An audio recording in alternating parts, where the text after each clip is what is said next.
Assalamualaikum dan selamat sejahtera. Kami dari Escape Niaga Khas Johor Bahru akan membentangkan hasil inovasi kami. Berikut poster inovasi kami. Antara kandungan poster inovasi kami, yang pertamanya tajuk, objektif, penerangan produk, masalah dan punca, keaslian, aplikasi, potensi seberluas, mesra pengguna dan mesra alam, gambar produk dan maklum balas pengguna. Seterusnya kita pergi kepada tajuk inovasi. Tajuk inovasi kami ialah KID, ringkasan daripada Kamus Isyarat Digital. K, Kamus Isyarat Digital. Seterusnya dua objektif inovasi kami. Yang pertamanya objektif am dan objektif khusus. Objektif am tujuannya adalah untuk menghasilkan bahan bantu belajar yang interaktif, sistematik, sebelengkap dan menarik. Yang keduanya, KID ini bersesuaian dengan murid berkebutuhan khas pendengaran. KID ini juga bersesuaian dengan pembelajaran norma baru. Okey, seterusnya objektif khusus.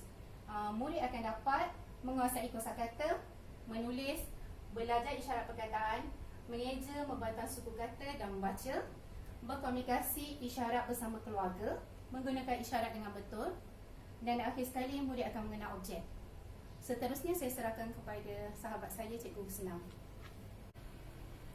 Bagi masalah dan punca yang kami kenal pasti yang mendorong kami untuk membina inovasi ini ialah, yang pertama, MBK sukar menguasai kosakata dan banyak kesalahan ejaan. Yang kedua, sukar membina ayat dengan betul. Yang ketiga, inovasi ini dapat bantu murid menguasai isyarat dan kosakata. Yang keempat adalah disebabkan pandemik COVID, di mana amnya kita tahu apabila pandemik COVID, murid belajar secara di rumah dan kebanyakannya menggunakan pembelajaran atas talian. Yang seterusnya, kurang BBB secara atas talian, khususnya BBB bagi murid berkeperluan khas pendengaran. Yang keenam, ibu bapa tidak mempunyai pengetahuan asas isyarat. Dengan inovasi ini, kita mengharapkan ibu bapa secara tidak langsung akan belajar mengenai asas isyarat bersama anak di rumah.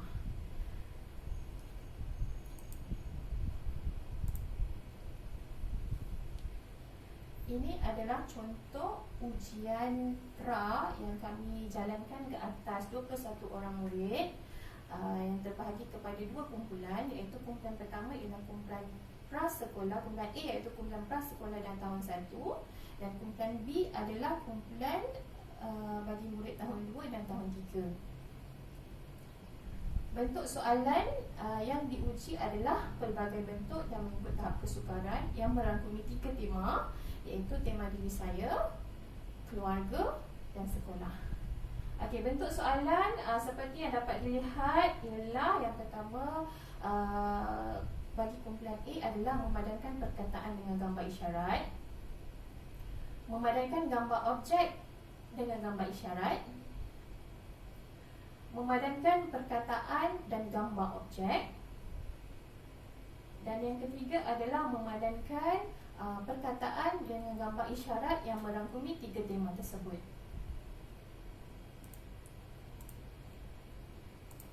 Seterusnya ialah contoh ujian pra bagi kumpulan B. Bentuk soalannya terdiri daripada, yang pertama ialah menamakan gambar objek. Yang kedua ialah memadankan perkataan dengan gambar isyarat, memadankan perkataan dengan gambar objek, memadankan gambar objek dengan gambar isyarat, melabelkan gambar objek, dan yang terakhir adalah menamakan perkataan dengan gambar isyarat. Seterusnya saya akan menunjukkan dapatan bagi ujian pra dan ujian pos. Terdapat dua graf yang menunjukkan perbezaan peratusan markah bagi kumpulan A dan kumpulan B. Bagi kumpulan A dapat dilihat ujian pra, kebanyakan mereka iaitu 5 orang hanya mendapat markah 50% dan ke atas, manakala selepas diberikan rawatan inovasi. Markah yang mereka perolehi daripada ujian POS adalah 80% dan ke atas. Bagi kumpulan B pula, jumlah markah ujian POS mereka adalah di antara 64 hingga 100%, di mana 7 daripada mereka mendapat 80% dan ke atas. Okey, secara keseluruhannya kumpulan B, kesemua mereka menunjukkan peningkatan markah bagi ujian POS mereka. Ini adalah eviden ujian bagi kumpulan A, di mana bentuk soalan adalah sama bagi ujian pra dan ujian POS. Cumanya kami hanya menukarkan daripada segi kod tangan sahaja. Okey, bagi ujian kumpulan B, contohnya ialah soalan masih berbentuk sama, hanya gambar tubuh badan sahaja yang kita tukarkan. Okey, seterusnya adalah mengenai penerangan produk. Produk kami mampu meningkatkan penguasaan kosakata. Yang kedua, menggunakan 3 perisian atas talian, iaitu AnyFlip, Google Drive dalam bentuk PowerPoint, dan yang ketiga ialah YouTube. Seterusnya, produk kami sangat mesra pengguna dan mudah diakses, di mana ianya bersifat interaktif, boleh diakses menggunakan hujung jari di mana-mana jua dan pada bila-bila masa. Okey, yang seterusnya, produk kami mengandungi video isyarat, gambar objek, perkataan mengikut suku kata berwarna dan penggunaan garis tiga. Seterusnya, saya akan menyerahkan kepada rakan saya, Cikgu Azimah. Seterusnya, saya akan terangkan tentang keaslian produk yang kami buat. Kami punya inovasi diadaptasi daripada kamus prasekolah yang sedia ada di semua sekolah SKPK. Ini contohnya. Ini adalah hasil inovasi yang telah kami bina. Berikut ialah paparan di dalam kamus. Di sebelah kiri ialah paparan kamus prasekolah pendidikan khas. Manakala di sebelah kanan pula ialah kamus isyarat digital. Seterusnya ialah 3 perisian yang mudah diakses. Pertama, AnyFlip. Kedua, YouTube. Ketiga, PowerPoint di dalam Google Drive. Semua perisian ini dapat diakses dengan cara mengimbas kod QR yang disediakan. Berikut ialah paparan di dalam kamus isyarat digital. Gambar berwarna, perkataan, garis tiga, suku kata berwarna, animasi, kod QR dan video yang boleh diulang-ulang. Seterusnya ialah manual penggunaan kit AnyFlip. Imbas kod QR atau klik pada pautan yang diberi. Pautan ini akan memaparkan almari maya kit. Klik kit mengikut tema yang dikehendaki. Imbas kod QR untuk menonton video isyarat. Berikut ialah manual penggunaan kit YouTube. Imbas kod QR dan klik pada pautan yang diberi. Pautan ini akan memaparkan tema kit. Klik kit mengikut tema yang dikehendaki. Paparan seterusnya ialah video isyarat. Seterusnya ialah manual penggunaan kit PowerPoint di Google Drive. Imbas kod QR atau klik pada pautan yang diberi. Pautan ini akan memaparkan senarai tema kit di dalam Google Drive. Klik dan muat turun kit mengikut tema yang dikehendaki. Seterusnya, saya serahkan kepada rakan saya, Cikgu Siti Samsiah. Okey, tajuk seterusnya ialah potensi sebar luas. Okey, untuk mengetahui potensi sebar luas ini, kami telah menggunakan perisian Google Form. Okey, melalui aplikasi WhatsApp dan Telegram. Okey, tujuannya adalah untuk mengetahui maklum balas pengguna tentang keberkesanan penggunaan kit. Okey. Okey, terdapat 3 maklumat utama responden yang kami kumpul, iaitu yang pertamanya ialah tahap pendidikan. Okey, tahap pendidikan yang tertinggi dapat dilihat di sini ialah PhD, manakala yang terendah ialah PSR. Okey, responden yang mengisi juga terdiri daripada pelbagai latar belakang pekerjaan.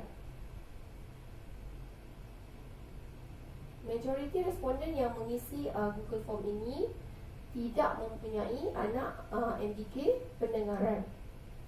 Okey, untuk soalan nombor 1 sehingga 6, okey, 98% responden bersetuju bahawa kit ini sangat menarik dan sistematik. Kit ini mudah diakses dan bersesuaian dengan pembelajaran secara kendiri. Okey, perkara yang ingin saya tekankan di sini ialah nombor 7. Adakah kit ini dapat membantu orang awam untuk mengetahui bahasa isyarat? Jadi responden bersetuju bahawa kit ini sememangnya dapat membantu orang awam untuk memahami bahasa isyarat. Okey, perkara seterusnya kita lihat di sini ialah sumber tontonan kamus isyarat digital. Dapat dilihat di sini 57.3% pengguna menggunakan perisian AnyFlip. Okey, nombor 9, jika kit ini sangat bermanfaat kepada murid berkeperluan khas pendengaran, adakah ianya perlu diteruskan? Majoriti responden bersetuju bahawa kit ini sangat bermanfaat kepada murid berkeperluan khas dan ianya perlu diteruskan dengan tema-tema yang lain. Okey, terdapat pelbagai maklum malas dan cadangan pengguna, tapi secara kesimpulannya boleh saya rumuskan di sini bahawa pengguna sangat berpuas hati dan mempunyai potensi sebar luas yang sangat tinggi. Okey, ia bukan sahaja bertumpu kepada murid, ibu bapa, guru-guru masalah pendengaran, tetapi juga ia boleh disebar luas kepada masyarakat luar. Antaranya ialah agensi kerajaan dan swasta. Okey, seterusnya kita lihat di sini jumlah penggunaan YouTube. Okey, data di atas menunjukkan jumlah tontonan bermula 1 November sehingga 23 November. Okey, dapat dilihat di sini terdapat 1.2 ribu tontonan dan 17 langganan.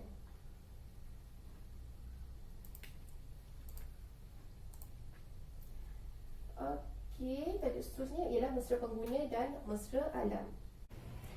Okey, tajuk seterusnya ialah gambar produk. Okey, terdapat 3 tema, iaitu diri saya, keluarga dan sekolah. Okey, ini merupakan muka surat hadapan kamus isyarat digital, mempunyai tajuk nama sekolah. Okey, ini adalah muka surat bahagian akhir, iaitu mengandungi guru yang menghasilkan inovasi. Muka surat kedua mengandungi cara menggunakan QR. Okey, ini adalah contoh muka surat hadapan dalaman, iaitu mempunyai gambar isyarat, gambar objek, perkataan mengikut suku kata berwarna, penggunaan garis tiga serta kod QR. Okey, ini adalah tema sekolah. Okey, jika lihat di sini, kami menyertakan satu senarai kod QR yang mengandungi isyarat perkataan. Isyarat perkataannya. Okey, fungsinya di sini ialah ia memudahkan jika pengguna itu hanya ingin fokus kepada sesuatu perkataan sahaja. Contohnya ialah kerusi. Jadi individu itu akan scan untuk kod QR kerusi sahaja dan akan link kepada YouTube. Isyarat kerusi. Okey, seterusnya. Okey, ini adalah gambar peserta ahli kumpulan kami. Okey, yang pertama di hujung sebelah kanan ini ialah Cikgu Azimah binti Abdul Karim selaku ketua kumpulan. Yang kedua, Cikgu Husna binti Abu Samah. Okey, yang ketiga, Cikgu Nur Huda binti Abu Bakar. Serta yang terakhir ialah saya, Cikgu Siti Samsiah binti Muhammad Sayyidi. Okey, akhir kata diharap dengan terhasilnya kamus isyarat digital ini, ia dapat membantu murid, guru-guru, ibu bapa serta masyarakat luar untuk mempelajari bahasa isyarat. Sekian, terima kasih.